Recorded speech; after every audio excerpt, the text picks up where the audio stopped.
شکریہ شکریہ شکریہ. بسم اللہ الرحمن الرحیم. ایاک نعبد و ایاک نستعین.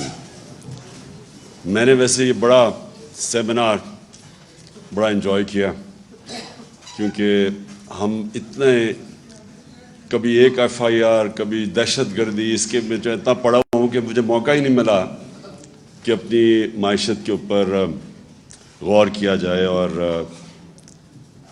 اس کے اوپر باقاعدہ میٹنگز کی جائیں. تو وہ انشاءاللہ میری کل شوکت سے بات ہوئی ہے. ہم نے ریگولر اب اپنی اکنامک ٹیم کی میٹنگز کرنی ہے، اور وہ میں بتاؤں گا کہ کیوں کرنی ہے. لیکن دیکھیں، ایک چیز تو اب واضح ہو گئی کہ جو بھی آگے گورنمنٹ آئے گی اس کے لیے وہ چیلنجز اب ان کو سامنا کرنا پڑے گا کہ ہم سمجھتے تھے جب 2018 میں ہم آئے تو بہت چیلنجز تھے. میں تو پہلی دفعہ گورنمنٹ میں تھا اور ہماری ٹیم بھی نہیں تھی، اور اوپر سے ایک تو معاشی کرائسس تھا. کرنٹ اکاؤنٹ ڈیفیسٹ کا مطلب یہ ہے کہ سارا وقت روپے پہ پریشر پڑا ہوا تھا، اور ایک یہ ہر روز دیکھتے تھے کہ اب روپے کو سٹیبل کیسے کرنا ہے. ریزروز ہمارے پاس تھے نہیں.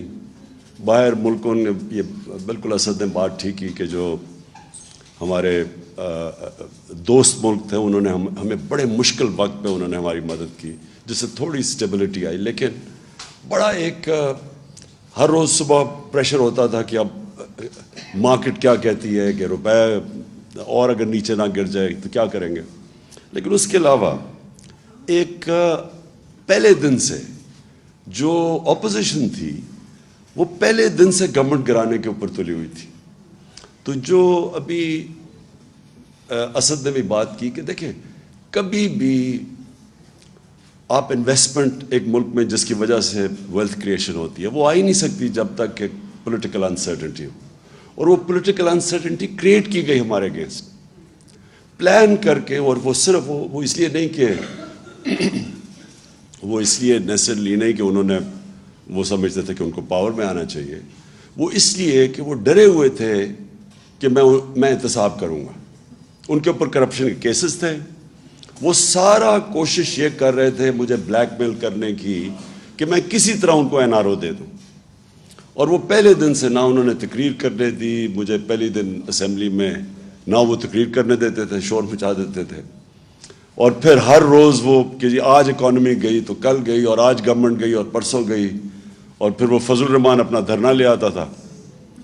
حالانکہ میں نے اس کو بڑا کہا کہ ہم انٹرٹین کا ہم کوئی نہ کوئی روڈ بلاکس نہیں کیے، ہم نے کوئی ایف آئی آرز نہیں کاٹی. میں نے تو اسے آفر کیا تھا کہ ہم تھوڑا کھانا پینا بھی تمہیں دے دیں گے جب تم دھرنا لے کے آؤ گے. اور پھر وہ اور ڈرانے کے لیے بلاول صاحب نے کام پہ ٹانگنے والا ٹور کر دیا گورنمنٹ گرانے کے لیے. کہنے کا مقصد میرا یہ ہے کہ سارا وقت پولیٹیکل انسرٹنٹی کریٹ کی گئی بلیک میل کرنے کے لیے. پارلیمنٹ چلنے نہیں دی. اور پھر یہ ٹائم فریم دیا کہ کیا یہ 3 مہینے میں اور 2 مہینے میں گئی، اور سازشیں ہو رہی تھی. وہ مجھے پوری اس کی رپورٹ تھی. پھر جب وہ کووڈ آیا تو وہ شہباز شریف جو بھاگ گئے تھے نواز شریف کے ساتھ، آپ کو یاد ہوگا کہ انہوں نے گارنٹی کر کے عدالت میں ایفیڈیوٹ دے کے اور وہ باہر بھاگ گئے تھے. تو اس نے آنا ہی نہیں تھا واپس، کیونکہ اس کا ایف آئی اے کا کیس تھا. بیٹا پہلے بھاگ گیا تھا. ان کو پتا تھا کہ وہ اوپن اینڈ شٹ کیس ہے. جب کووڈ آیا تو ادھر بھی ایک اپرچونٹی نظر آ گئی کہ اگر عمران خان لاک ڈاؤن لگاتا ہے تو ویسے اکانومی بیٹھ جائے گی، لاک ڈاؤن نہیں نکالتا تو ہاسپٹل بھر جائیں گے. تو وہ ون ون سچویشن تھا. وہ بھاگا بھاگا واپس آیا، منہ پہ وہ لگا کے کمپیوٹر کے سامنے بیٹھ گیا کہ میں اسپیشلسٹ ہوں، میں آ کے ٹھیک کروں گا ملک کو. اور وہ خاقان عباسی نے اسٹیٹمنٹ بھی دی کہ شہباز شریف کو موقع دو، اس نے ڈینگی کے اندر بڑا اچھا کام کیا تھا. تو وہ ایک 3.5 سال کا بڑا انریچنگ ایکسپیرئنس تھا، کیونکہ اتنا چیلنجنگ تھا کہ اس کے اندر میں نے سیکھا بہت کچھ. تو اس میں اکانومی بھی تھوڑی بہت سیکھ گیا، کیونکہ ہر روز ہمارے پاس بیٹھنا پڑتا تھا ٹیم کے ساتھ کہ اب یہ کرائسس ہو گیا اور فلانا کرائسس ہے. تو میں جو چیز سمجھاؤں وہ یہ کہ ہم نے کبھی بھی اپنے ملک میں سوچا ہی نہیں ویلتھ کریشن کا ایکسپورٹس بڑھا کے. یہ ایسٹ ایشین ٹائیگرز ہمارے سامنے نکل گیا آگے, اور وہ مجھے یاد ہے ہر دوسرے دن آتا تھا کہ میں جی پاکستان کو ایشین ٹائیگر بنا دوں گا, کوئی کہتا تھا. لیکن ایشین ٹائیگر تو بنا تھا ایکسپورٹس بڑھا کے. اور پھر چائنا کی بھی ساری جو گروتھ دیکھی انہوں نے کانسنٹریٹ کر کے ایکسپورٹس بڑھائی تھی. مجھے یاد ہے مہاتر محمد سے میں 20 سال پہلے ملا تو وہ مجھے بتا رہے تھے کہ ہم نے باقاعدہ ایکسپورٹس بڑھانے کے لیے پہلے ہم نے الیکٹرانکس کی اس کو کاٹیج انڈسٹری بنایا. گھروں کے اندر ہم نے چھوٹے چھوٹے اسمبلی پلانٹس لگائے. ادھر سے پھر ہم نے ڈیولپ کر کے آہستہ آہستہ وہ $80 بلین کی ان کی پرائمری ایکسپورٹس تھی پہلے ربر یا ٹن کی, وہ ساری انہوں نے الیکٹرانکس کے پورا انہوں نے اپنی اکانومی اٹھا دی. یا کبھی کسی نے کوشش نہیں کی. اور خاص طور پہ یہ جو پچھلے 5 سال میں ہمارے آنے سے پہلے آپ ذرا دیکھیں تو صحیح, وہ ابھی گراف جو شوکت نے دکھایا وہ ایکسپورٹ اسٹیگننٹ تھی. اور ایکسپورٹس اگر آپ کی بڑھ نہیں رہی تو ملک کا کیسے آگے بڑھ سکتا ہے. اور وہی ہوتا ہے, تھوڑی سی ہماری گروتھ ریٹ اوپر جانے لگتی ہے, کرنٹ اکاؤنٹ کے اوپر پریشر پڑ جاتا ہے, وہ پھر ہمیں IMF کے پاس جانا پڑتا تھا, اور اسی سائیکل میں ہم پھنسے ہوئے تھے. تو ہم نے آتے ساتھ ہی پھر جب کوشش کی ایکسپورٹس کے اوپر, اور بڑا زور لگایا ایکسپورٹس کے اوپر, اور پہلی دفعہ ایکسپورٹرز کو بلایا, کانسنٹریٹ کیا کہ ہم کیسے ان کی مدد کر سکتے ہیں. باہر بھی گیا میں, جتنے بھی دورے تھے تو میری پوری کوشش ہوتی تھی ہم اپنے ایکسپورٹرز کو ساتھ لے کے جائیں تاکہ ان کی کسی طرح ان کی مدد کریں, کیونکہ اس کے بغیر تو کچھ نہیں ہونا تھا. دوسرا ہمارا اثاثہ اوورسیز پاکستانی ہے, کیونکہ میرا انٹریکشن ان سے بہت زیادہ ہے, اور مجھے انہوں نے سپورٹ جس کو کہتے ہیں فورن فنڈنگ,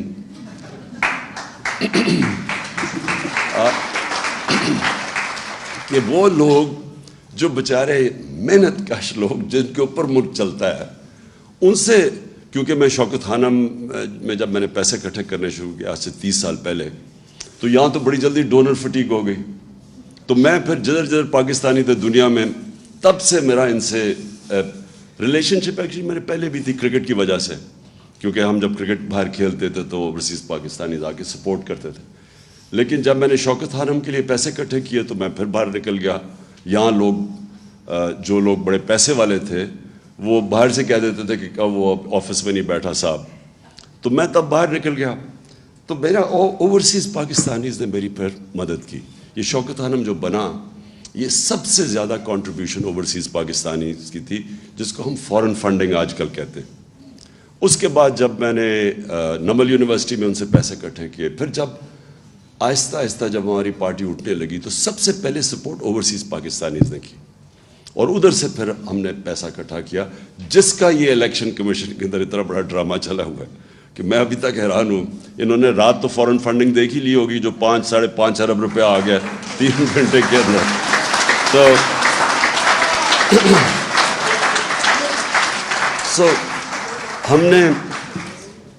میں تب بھی جب میں اوورسیز پاکستانیز کو ملتا رہا تو میں نے ہمیشہ, میرے دل میں یہ تھا کہ ایک دن آئے گا کہ یہ پاکستان کو بیل آؤٹ کریں گے. IMF نہیں کرے گی, فرینڈلی ملک نہیں کریں گے, یہ کریں گے بیل آؤٹ. کیونکہ ان کے پاس جو پیسہ اس وقت جو ڈالرز پڑے ہیں, اگر ہم صحیح معنی میں اس کو ہم ٹیپ کر لیں, اور ہم نے کیا, ریمیٹنس میں ہم نے بڑا زور لگایا اور ریکارڈ ریمیٹنسز آئیں, اور ایکچولی اس کی وجہ سے ہم بچے رہے, کیونکہ انہوں نے 31 یا 32 ارب ڈالر بھیجا باہر سے, کبھی اتنا پیسہ نہیں آیا تھا. اور یہ بھی تھوڑی سی ایفرٹ کی تھی ہمیں, کیونکہ ہم اتنے اور پرابلمز میں پھنسے ہوئے تھے. اب جو میں سمجھتا ہوں کہ یہ جو اب صورتحال جس بھی گورنمنٹ کو ملے گی, اس کو بڑا اب out of the box thinking کرنی پڑے گی. یعنی اس کو پاکستان کو ایسے چلانا پڑے گا جو اب تک ہم نے پاکستان کو نہیں چلایا. ہمیں اب وہ سٹیپس لینے پڑیں گے جو اب تک ہم نے وہ سٹیپس نہیں لیے. ہمیں پہلے سے, اب جو میری شوکت سے کل بات ہوئی تھی, اب پہلے سے ہمیں وہ تیاری کر کے آنی پڑے گی جو ہم نے 2018 سے پہلے نہیں کی. وہ کر بھی نہیں سکتے تھے, کیونکہ ہمیں پہلی پریزنٹیشن تو ملی جب میں پرائم منسٹر آفس میں تھا, تو مجھے تو پہلی دفعہ پتہ چلنا شروع ہوا کہ وابڈا میں کتنا حالات ہے, تو پینشنز اب کدھر تک پہنچ گئی ہیں. مجھے تو آئیڈیا ہی نہیں تھا ان چیزوں کا. میں وہ دیکھ رہا تھا کہ جب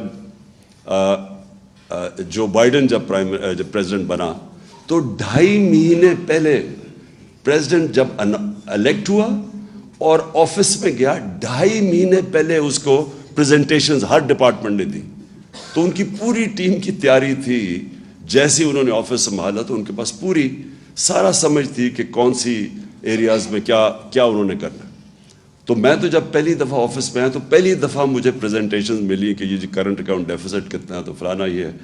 تو اب ہم نے فیصلہ کیا ہم اب پوری اپنی اکنامک ٹیم بنائیں گے, اور وہ صرف یہی نہیں کہ اسیس کرے گی, لیکن اب وہ out of the box thinking کیا ہے.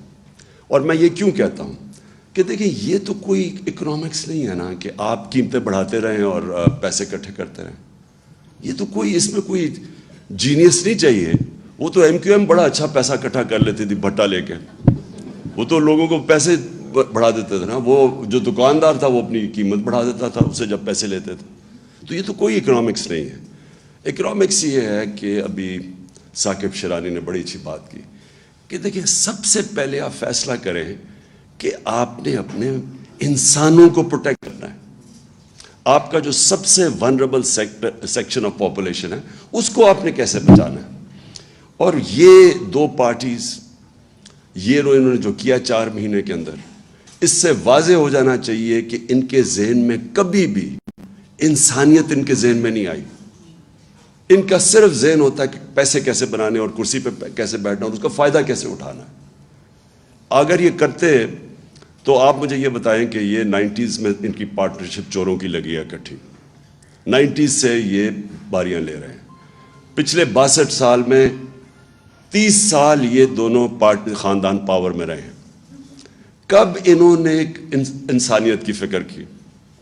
یہ جب آئے ہمارے سامنے, دیکھتے دیکھتے پہلے ہندوستان ہمارے سے آگے نکلا, پھر اس کے بعد بنگلہ دیش آگے نکل گیا ہمارے سے. ہمیں جو یاد ہے, مجھے تو ابھی بھی یاد ہے جب بنگلہ دیش بنا تھا, بلکہ میرا وہ آخری جہاز آیا تھا ڈھاکہ سے, اس کے بعد ملٹری آپریشن شروع ہو گیا تھا ایسٹ پاکستان میں. تو مجھے تو وہ بڑی اچھی طرح یاد ہے وہ جو سارا ٹائم تھا. تو مجھے یاد ہے کہ جب وہ بنگلہ دیش علیحدہ ہوا اور بنا, ایسٹ پاکستان ٹوٹا, تو خوشیاں بنائیں گئی. میں وہ ڈرائنگ رومز ابھی مجھے یاد ہے, لوگوں نے خوشیاں بنائیں کہ اتنا وہ سارا ہمارا پیسہ وہاں چلا جاتا ہے, وہاں سائیکلون آتا ہے تو ہمیں اس کو سبسیڈائز کرنا پڑتا ہے. میں نے یہ کانوں سے یہ باتیں سنی ہوئی ہیں کہ چلیں شکر ہے بوجھ اترا.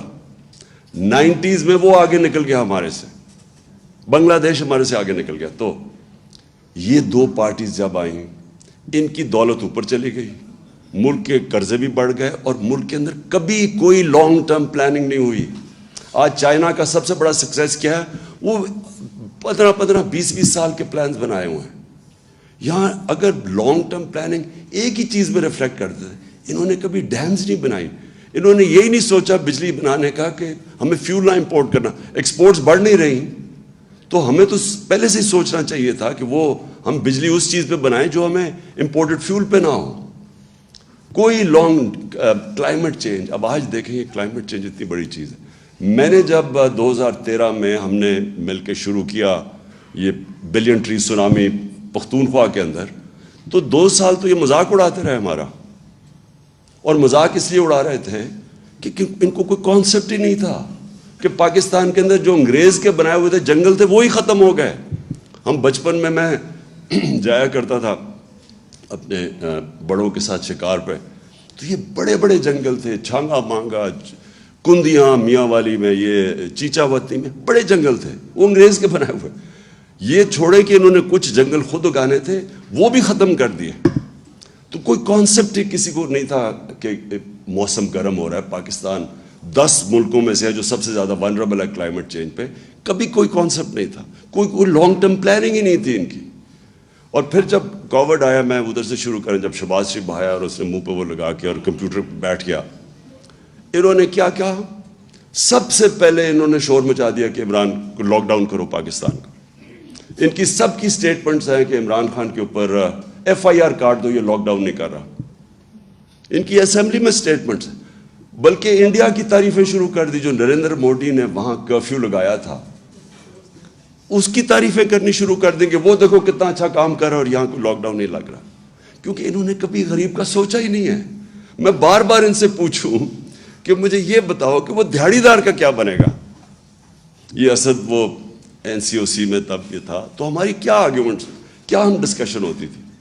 پہلے تو آپ سوشل ڈسٹینسنگ کی بات کر رہے ہیں, ہمارے یہاں کچی آبادیوں کے اندر 10-10 8-8 لوگ ایک کمرے میں ہیں, وہ کدھر سوشل ڈسٹینسنگ ہوگی. پھر وہ جو دہاڑی دار ہے, وہ اگر تنخواہ اگر پیسے نہیں کماتا, چھاپڑی والا ہے, وہ کیسے اپنے بچوں کو پالے گا. میں کہتا رہا نہ لاک ڈاؤن لگاؤ, بلکہ پارشل لاک ڈاؤن لگاؤ. وہ سندھ میں وہ مراد علی شاہ نے وہاں لاک ڈاؤن لگا دیا, اور 2 ہفتے کے بعد کوئی گاڑی جاتی تھی غریب علاقوں میں, اٹیک ہو جاتا تھا اس کے اوپر, بھوکے لوگ تھے سارے. اس نے پھر ڈر کے پھر میرے کندھے پہ بندوق چلائی. اس نے کہا اچھا اب آپ کہہ رہے ہیں تو ہم لاک ڈاؤن ہٹا رہے ہیں, کیونکہ وہ ڈرا ہوا تھا کہ اگر وہ ہاسپٹل میں زیادہ لوگ آ گئے تو پھر میرے اوپر وہ بلیم کرے گا. لیکن میں صرف اسے ایک مینٹل ایٹیٹیوڈ آپ کی بتانا چاہتا ہوں کہ ان کے کبھی بھی ذہن میں عام آدمی نہیں تھا. انہوں نے سوچا ہی نہیں کہ عام آدمی کیسے گزارا کرے گا. دہاڑی دار ہے, یہ ہے, کتنے لوگ ہیں. ہمارا جو لیبر ہے وہ زیادہ تر تو انفارمل سیکٹر میں ہے, اس کی تو کوئی رجسٹریشن ہی نہیں ہے. تو آپ کیسے ان کی مدد کریں گے. اس لیے مجھے کہتے ہیں جی وہ دیکھو چائنا نے کیا کیا تھا. ووہان سٹی میں جب چائنا نے لاک ڈاؤن لگایا تھا, ایک گھر پہ کھانا پہنچایا تھا انہوں نے, تو ہمارے پاس تو تھا ہی نہیں. تو لہٰذا جب ہم اس ساری چیز سے نکلے, میرا ایمان اللہ میں ہے کہ وہ ہمیشہ جب ایک غریب کی آواز بھی سنتا ہے, اس کی دعا بھی سنتا ہے, اس کی تکلیف بھی سنتا ہے. وہ جب آپ اپنے لوگوں کو کرش کرتے ہیں, سوچتے ہی نہیں ہیں اب IMF یہ کہہ رہا ہے تو چلو یہ کر دو. انہوں نے آتے ساتھ ہی جتنے سٹیپس اٹھائے ہیں, ایک دفعہ مجھے بتائیں کہ ایک عام آدمی ان کی ذہن میں فیچر کیا ہے کہ آج یہ ابھی جو فگرز بتائی ہیں ثاقب نے, جو کہ 45% اگر کنزیومر پرائس انڈیکس, میننگ کہ وہ کھانے پینے کی چیزیں جو عام آدمی کو افیکٹ کرتی ہیں, جو بجلی ہے جو عام آدمی کو افیکٹ, انہوں نے سوچا کہ اس کے اوپر کیا گزر رہی ہے. یہ صرف اور صرف سوچ رہے ہیں اپنی, صرف میں آپ کو آج بتاتا ہوں کیا سوچ رہے ہیں. انہوں نے NRO کیسے لینا ہے, اپنی کرپشن کیسز کیسے ختم کرنے ہیں. انہوں نے کیسے اب یہ عام آپ مارکیٹ میں چلے جائیں, ان کے وزیر لگے ہوئے ہیں پیسے بنانے کے لیے, ان کو کوئی فکر نہیں ہے.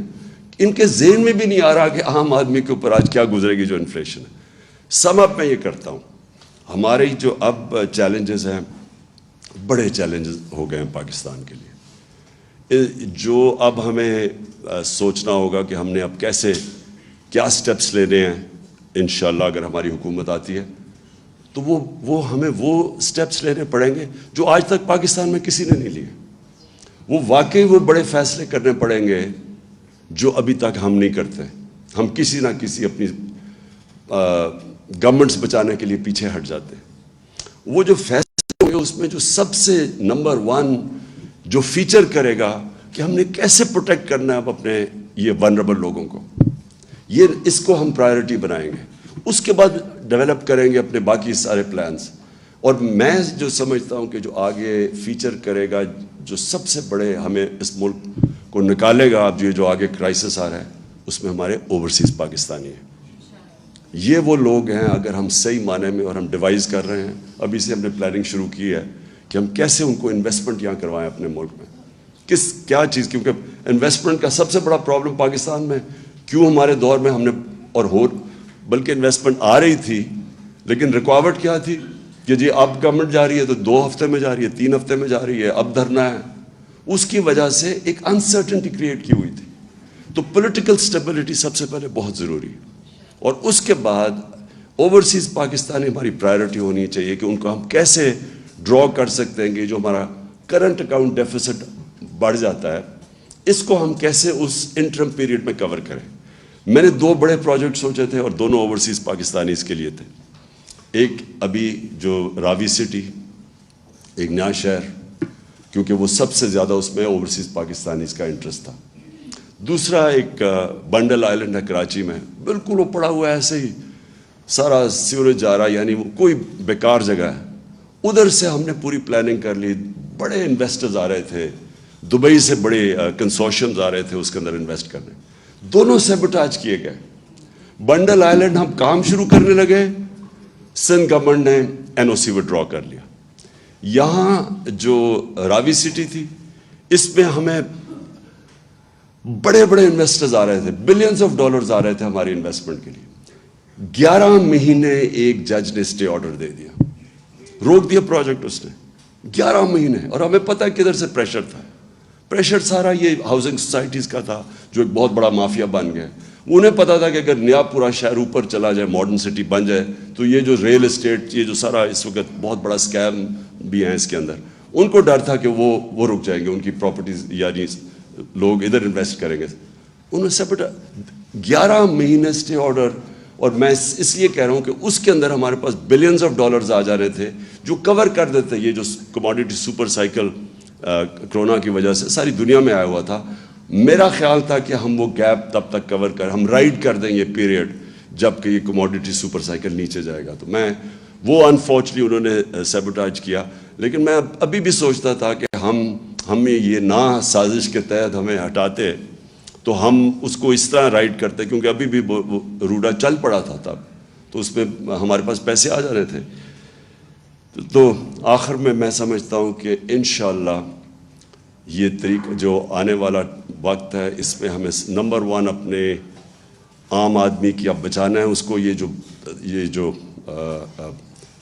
جو مہنگائی آ رہی ہے اور اس کے بعد یہ جو افیکٹس بدقسمتی سے آئیں گے فلڈز کی وجہ سے, تو ہم نے اس کو پروٹیکٹ کیسے کرنا ہے, اس کے لیے بھی out of the box thinking ہمیں کرنی پڑے گی. اور جو پرابلمز آئیں گے اور جو ہمارے کرنسی کے اوپر پریشر پڑیں گے, وہ انشاءاللہ ہم اب ڈیوائز کر رہے ہیں طریقے کہ کیسے ہم اوورسیز پاکستانیز کو انویسٹمنٹ کروائیں گے پاکستان میں, ان کے لیے بھی ون ون سچویشن ہو اور ہمارے ملک کو بھی یہ مشکل وقت سے نکال دیں. شکریہ جی.